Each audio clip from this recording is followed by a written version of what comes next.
As Europe is alerted to a possible terror plot, U.S. Secretary of State Hillary Clinton says she will not comment on specific intelligence, but has this to say. We know that Al-Qaeda and its network of terrorists wishes to attack both European and U.S.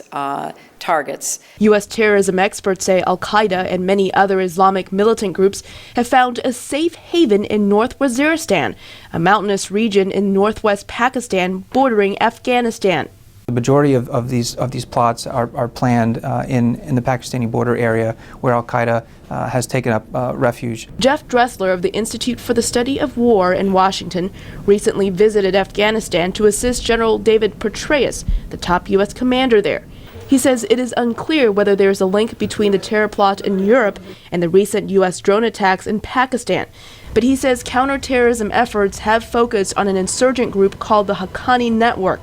This group controls North Waziristan. They sort of harbor a number of insurgent groups, Al-Qaeda just being one of them, but it's sort of like a hornet's nest of insurgent groups. Analysts say militant groups from Afghanistan and Pakistan that have moved to this region have not faced resistance from the Pakistan military, largely due to the history between the Haqqani and the Pakistan military.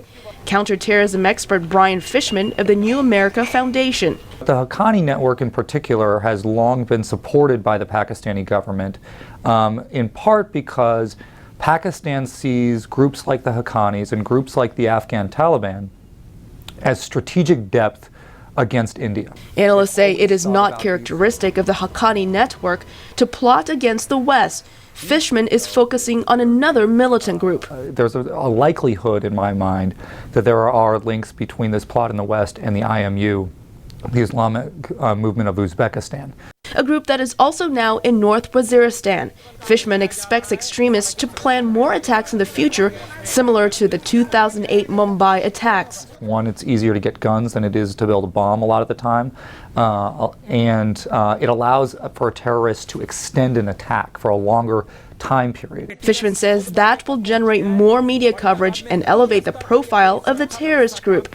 Jeff Dressler says the solution is to continue to target the insurgents. You continue to whack away at them, and after a while, they become so disillusioned, so disenfranchised that, they do want to give up the fight. I think that's the goal here. Pakistani officials have protested that the drone strikes are a violation of their national sovereignty.